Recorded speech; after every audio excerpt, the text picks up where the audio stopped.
Yeah, thank you very much, David, for a very, very clear presentation into an area that, at least to me, is very new. And I've learned a lot of new things today, and a lot of new words also today of different land right uses. So with that, I would like to open the floor for the audience. We have three of us in the room here at ZEF. And we have a number in the virtual space. So who would like to start? Cecile, I can see your hand. Yes, thank you. Thank you very much, David, for this very interesting presentation. I just had a question regarding, because you talk about, from what I understood, a lot of power on land is actually in the hand of few people in Ghana, from what I understood. Do you have numbers on how many people can actually, the percentage of the population that actually owns or have decision rights on land in Ghana? And the second question is also in comparison with neighboring countries. I understood that the case of Ghana is very specific to Ghana history, but is there similarities or is there a big difference with neighboring countries in West Africa? Thank you. Okay. Thank you so much, Cecil. Most African countries or sub-Saharan African countries have a land governance system that is customary in character. And the Ghanaian system is such that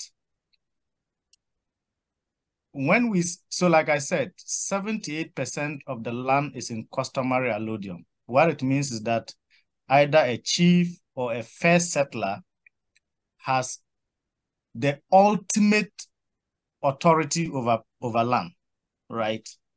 It does not mean that all other members of the land-owning group do not have rights to the land. Their rights to the land is often known as usufructuary right. This particular right is as I said, is perpetual, it is inheritable, and so any member of the land-owning group who exercises usufructuary right over a piece of land can actually will that land to his heirs, right? For his heirs can inherit that land. What he cannot do is that because he doesn't have allodial power over the land, he cannot sell the land without the express consent of the chief or the first settler who holds the allodial title, right? So basically, every member of the land owning community would have access to land uninhibited for whatever purpose, but you cannot sell the land. It is the sale of the land which exists in the chiefs, and which you refer to as a few people, Okay, any other inputs? Theodore, yes, please.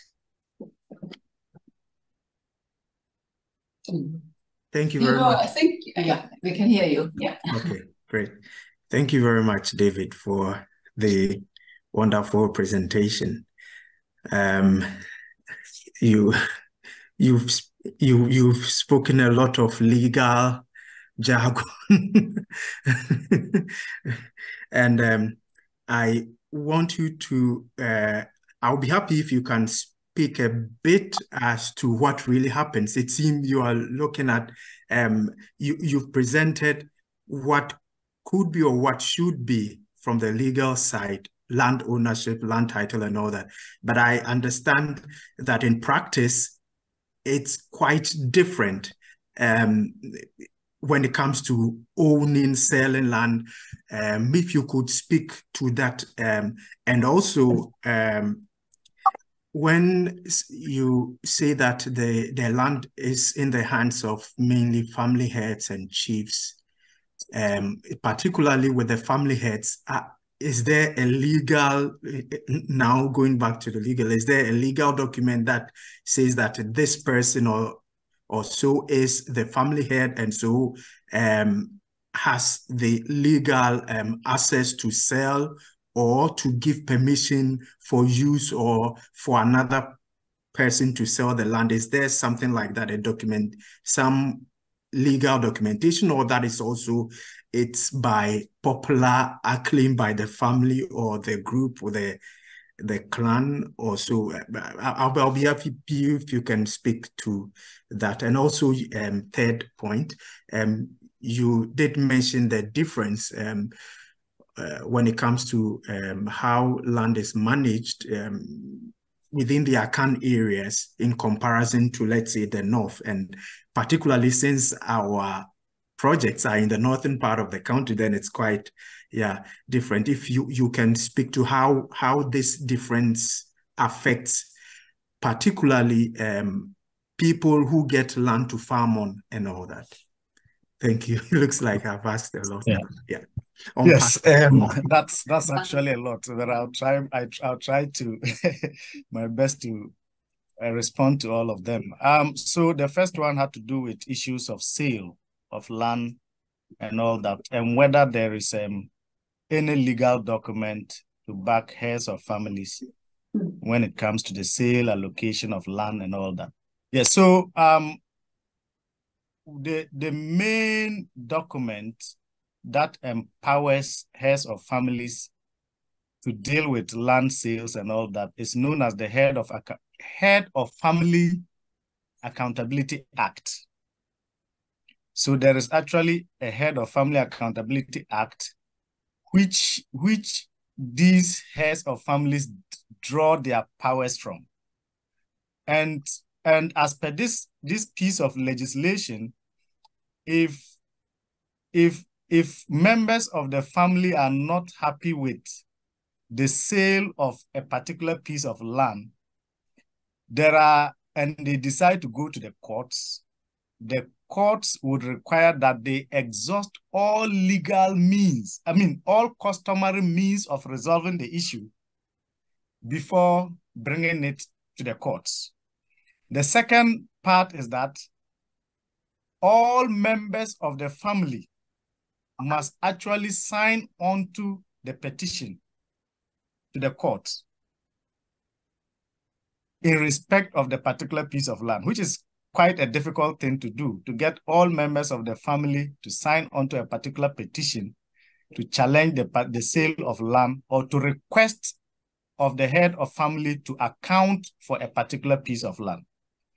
And then, of course, this is a very old piece of legislation. However, the Land Act, which is a very recent law, just passed in 2020, the Land Act, actually adopts the approach used by the Head of Family Accountability Act and actually endorses whatever is contained in that act instead of repealing some of them and making the processes easier for other family members. Now you talk of the North. So the North, as I said, is acephalous. And so the lands actually are in the hands of mostly families and individuals, right? Mostly family and individuals. So if your family has large tracts of land, you just depend on the family for a portion of the family land to farm. But like I said, across the country, there is some transitioning happening. So land is becoming scarce and individuals no longer access land through grants or through sharecropping or through those traditional tenancies. But increasingly across the country, what is happening is that people are buying land for whatever purpose. And that is happening in the North as well as in the South. If you need land for serious agricultural work, you need to buy. And that is where things are transitioning towards. I don't know if I've been able to address all your concerns. Good. Great. Thanks, David. I've got Tina here and then Abraham Zakaria. So Okay. Thanks a lot, David. A very exciting talk. I think you already know where my question will aim at. Whether you could actually, especially what you mentioned, the recent changes regarding land tenure and that it's now more and more privatized. What does it actually has implications for female farmers who often had only use rights and no management rights? So does it mean now they lose also access and management rights, or do they have chances to buy? How is the land system changing for, yeah, exactly, for female farmers? Yeah. So given the changes that have occurred, what it means is that anybody at all can, if you have the resources to buy a piece of land, you can buy a piece of land. And that includes women and all other actors. So if a woman buys a piece of land and maybe has a 90-year lease, 50-year lease, then the woman can exercise full rights over that piece of land and can will it to his or her highest, and would be able to use it in perpetuity without any restriction from any quarters whatsoever. And so, in fact, if you look at the Land Act, to some extent, it has actually empowered women, because what the Land Act has done is that previously, if a man and a woman who are cohabiting, or even a man and a wife, whatever, bought a piece of land, the man had the power to sell that land without the consent of the woman.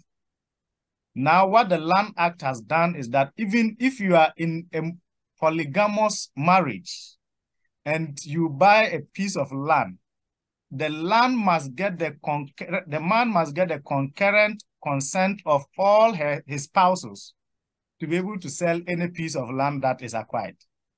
So in fact, to some extent, it has actually given more power to women in that respect. Good, that's super development. Right, Abraham, you've got your hand up. Good presentation, Mr. David. Yes, sir. I just have some small observation. I've realized that I think you did a literature review for the whole project, right? Literature and also review of court cases. Oh, okay, and that's fine. So that's why I'm building my point. I think when we are doing something like that, it's good you go to feel and have the feelings of what is happening at the rural communities that can strengthen your argument. That's what just my first observation.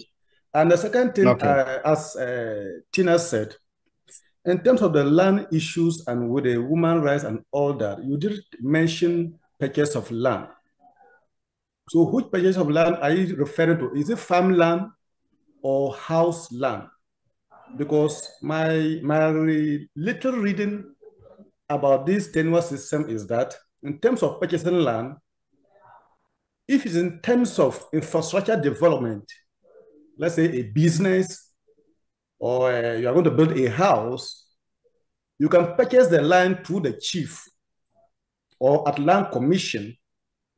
But in terms of farming purposes, for what I have done so far in northern Ghana, particularly just northern region, we don't sell farmlands, but maybe in Upper East, I need to explore Upper East, Upper West, because I know that land tenure systems are totally different from us. Their land not owned by a chief, it's not owned by anybody, it's just owned by the family people.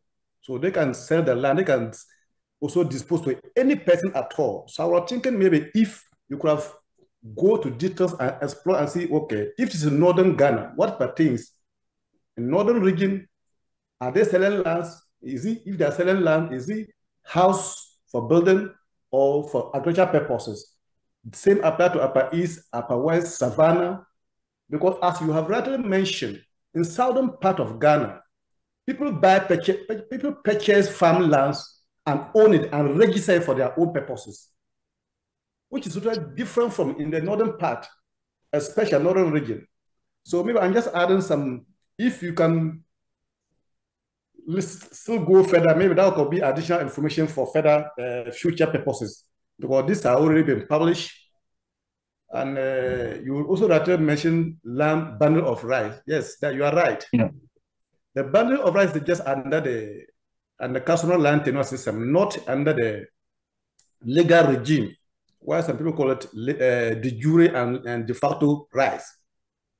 So if I can also disaggregate it and see that, okay, in this region, who are those having the rights? Is it women or men or young boys or elderly people? That can easily get a policy formulation to see which are more vulnerable in terms of land tenure system arrangements. So this is just my little observation I've picked up from your presentations. So if maybe I'm also doing something on that. So as of now, I'm just looking at even the land deed as of now, following the Ghana Service documents. So now I've realized that the land deeds or land registration titles are very few, especially in northern Ghana. I'm just building a point. So maybe when I also finish, I'll be able to share my results with other people to also have their contribution. Yeah. All right. Thank you so much, Zakaria. But yes, so I mean, land titles across Ghana, yes. So I mean, across the entire country, people hardly register their lands with the Lands Commission because of the cumbersome processes that you have to go through to have your lands registered. The issue of whether land can be sold in northern regions specifically or not, I know of people who have bought lands in northern region. I have a friend who is into seed production, and he's bought a large piece of land. I know people who have bought lands in northern regions specifically and are into mango plantations. Okay. Right. But of course, I also do recognize that in northern region, the governance arrangement is a bit different from what pertains. I'm sorry, it's raining here. If there is any noise interfering from the background, sorry about that. Yeah, so in the upper east and upper west regions, of course, there are also large tracts. If I know people who have banana plantations in the upper west region through lands that have been bought. But you know that, again, when we talk about the sale of lands in our parlance, it's used advisedly because Ghanaian laws don't actually permit the outright sale of land. What we do usually, be it for infrastructure development or agriculture, is lease, right?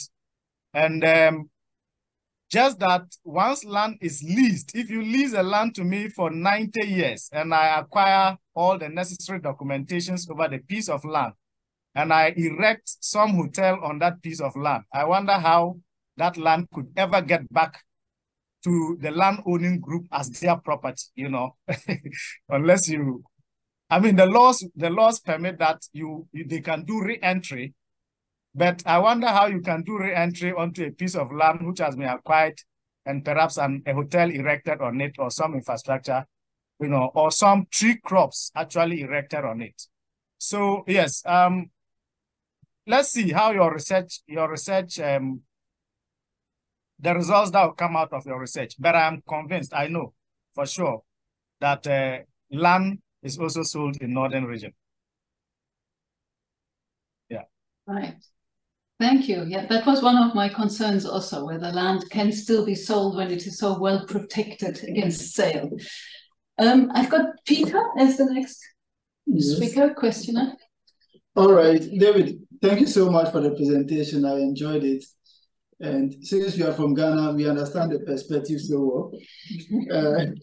There was one statement you made from the onset that long possession of vacant land cannot be taken away or something of that sort, which in the land at the current Can you please repeat that? I'm struggling to hear you. You said long possession of vacant land. If you possess a vacant land for a very long time, you cannot claim ownership of it. But yes, currently, given the Land Act 2020, I think there is a provision for long possession where somebody can actually claim ownership, or you compensate the person before the owner will claim ownership of the land. I listened to this presentation on UTV where a land lawyer was presenting the findings from the insights from the Land Act, and he made it known that for Ghanaians now, if you leave a land for 10 years or you give a land to somebody, take care of, and 10 years you do not develop the land, the person can actually claim ownership because within the 10 years, that is what the new law says. So that was something I wanted to draw your attention to. And yes, thank you. There's this exclusion and alienation, which now we know that it is the landholders or those who hold the right to exclude people who actually in the past excluded people. But in contemporary times, the issue of land gas actually holds this power even more than the landowners. And it is changing the land management and land access rights and everything. I will be very glad if you can throw light on that, because currently land gas are holding power to alienate people from using specific piece of land, which in the past it was not like that. So I'll be very glad you throw light on that. And given that most customary lands are not registered, there is this issue of conflict and resale of lands, and how can this actually sustain customary lands in Ghana? Because your title says that with customary land holds, and the conclusion is that yes, there are some key aspects of it. But given that most lands are not registered in Ghana under this customary lands, and it is customized by conflict and resales of land, how would this affect customary land system in Ghana? Thank you so much. Okay. All right, thank you, Peter. Let me start with the last question. So yes, customary land rights. So that is what the land administration project sought to do.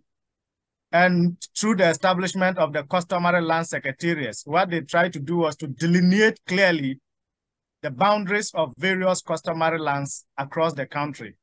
So basically the project, the land administration project, which culminated in the establishment of the customary land secretariats, is working on those things. The issue of long possession of vacant land. So I think what you heard the lawyer talk about was what we refer to as adverse possession. So if somebody is on a piece of land for a very long time without the consent of the owner and knowledge of the owner, he can never exercise adverse possession on the land, right?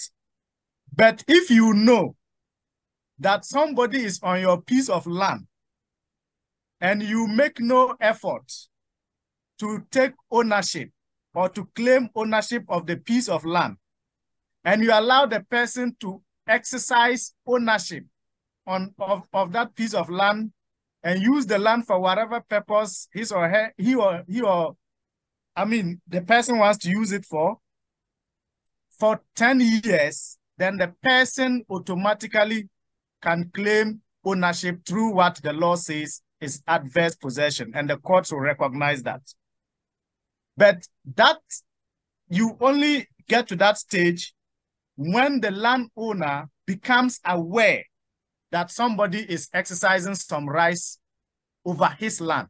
So you may live on the land for 100 years. As long as the landowner has not become aware of your presence on the land, you cannot claim adverse possession. It is when the landowner becomes aware that you are on the land, and then for 10 years, he does nothing about it, then you, the one who is on the land, can exercise adverse possession over the land, and that is supported by the law. I don't know if there is I think you asked 3 questions. Yes, the question of land gas and then land rights. Yes. Then, of course, land gas, I think that land gas only exercise the authority of landowners. Usually it is someone who claims to have some ownership over a piece of land and then puts land gas to protect the land on his behalf. So they are not exercising powers on their own accord, but they are trying to protect the land that belongs to someone else. And so this is it's a challenge we have to deal with, but that is how I see the relationship between land gas and ownership of land. They don't exercise their own authority. They only exercise authority on behalf of owners of the land. Okay, I actually asked that question because in Kaswa, the guy who now owns the biggest land in Kaswa is a land guard, and he owns land even more than the chiefs. But this is just a land guard. He died last year, but that is it. He owns major land in Kaswa more than even the traditional chiefs. So, but that's what I was asking. Okay. Well. Cool. Right. We have another question by Tina here. Yeah. Yeah. You're grilled today, David. No, I would just like to get your opinion. I was wondering whether the increase in privatization, whether that is rather putting sustainable land management at risk, or whether you think it's a driver for more sustainable land management. How do you perceive the current process? And like, how would you argue pro or con? Wow. Privatization. It depends on, I mean, I may say that it's positive and it's negatives. The positives are that a lot of metropolitan capital, I mean the negatives rather, is that a lot of metropolitan capital is finding its way into rural spaces. However, this capital is not going into investments that benefit directly the rural people. So Zachariah would know of the Integrated Tamale Fruit Company initiative, which came with a lot of promises, but ended up delivering zero. So yes, these are people who want to exploit maybe EU markets, but they may be Ghanaians living in Accra, invest in a rural area, you know, buy a piece of land, cultivate mangoes, but not targeted at dealing with rural poverty or rural hunger. But you look at the national goal, and the national goal is to privatize land or to liberalize the market, to use it as a tool to deal with poverty, to deal with unemployment, amongst others.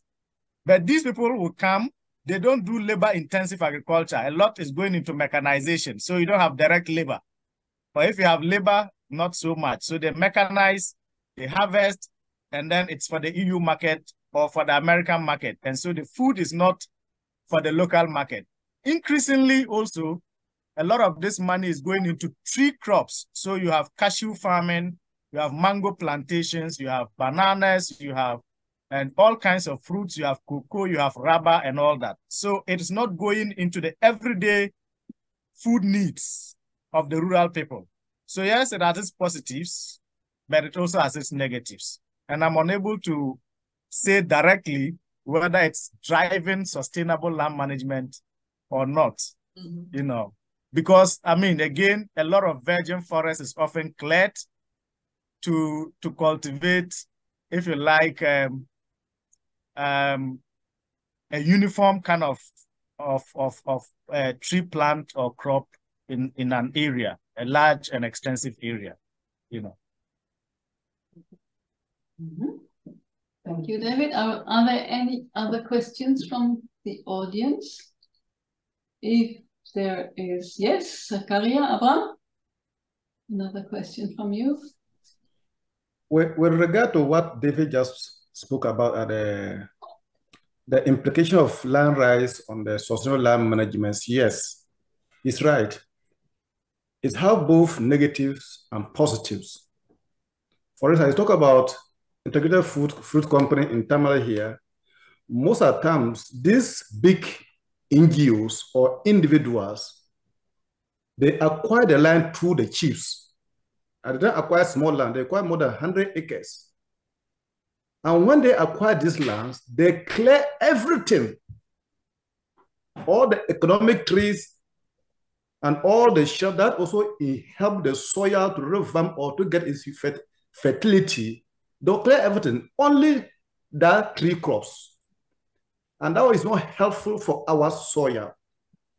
Mm-hmm. In addition, farmers is aware that if their land is not secured, they will never invest in long-term structures.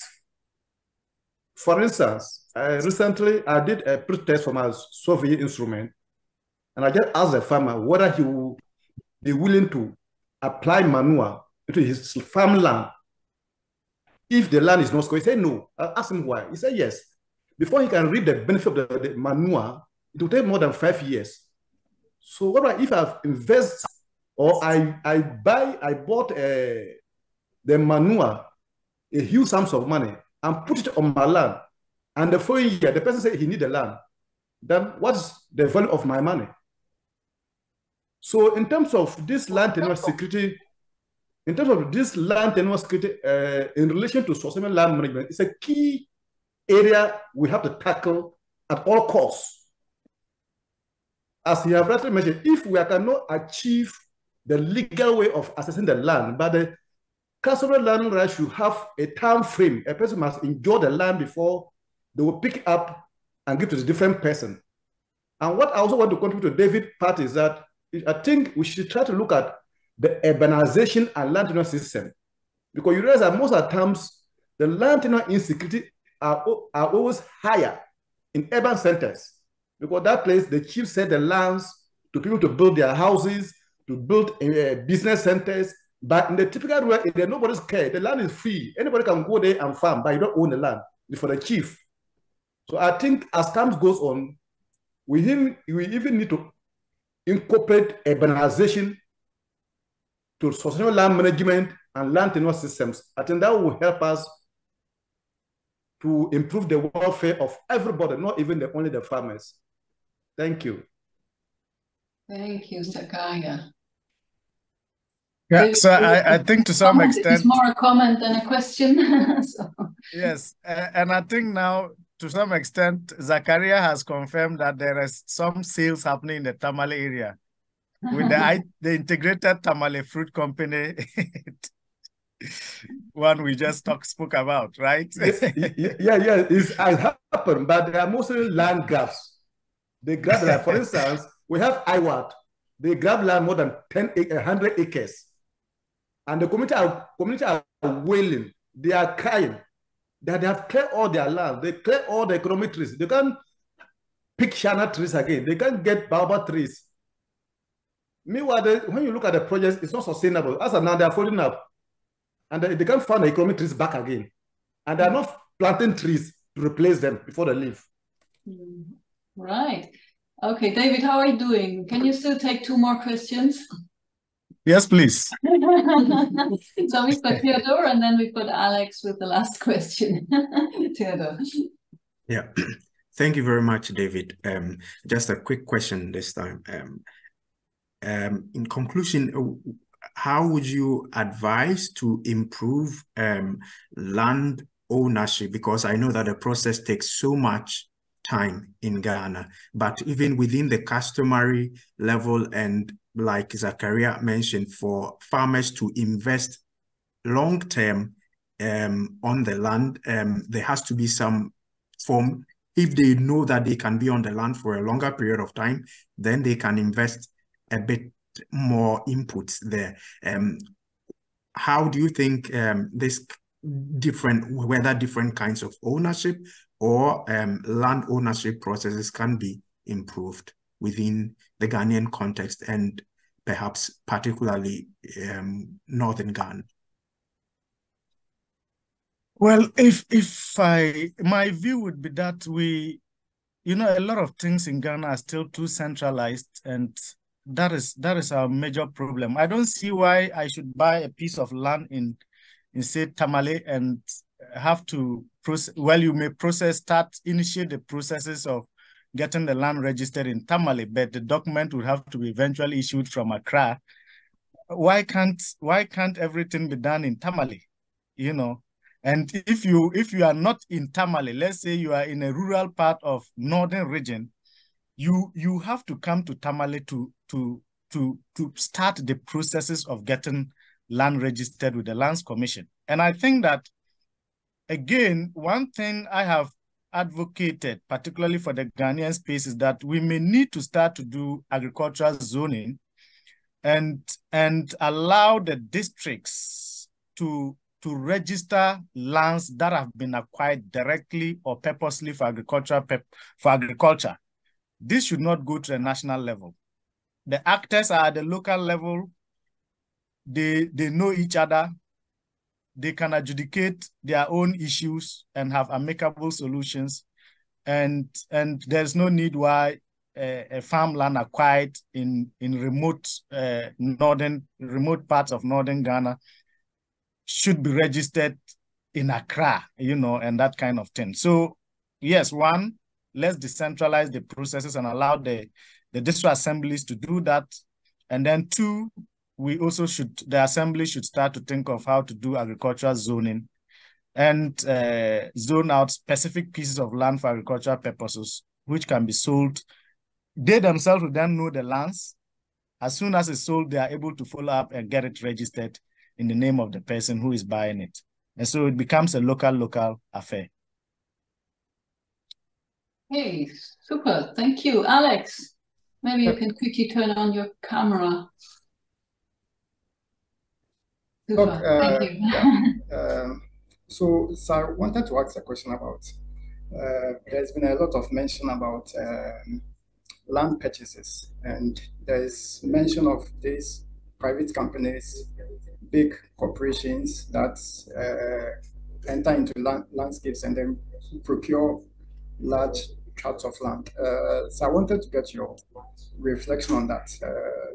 Do you think over time these big companies can redefine how some of these customary rights play out in the long term, or like over time?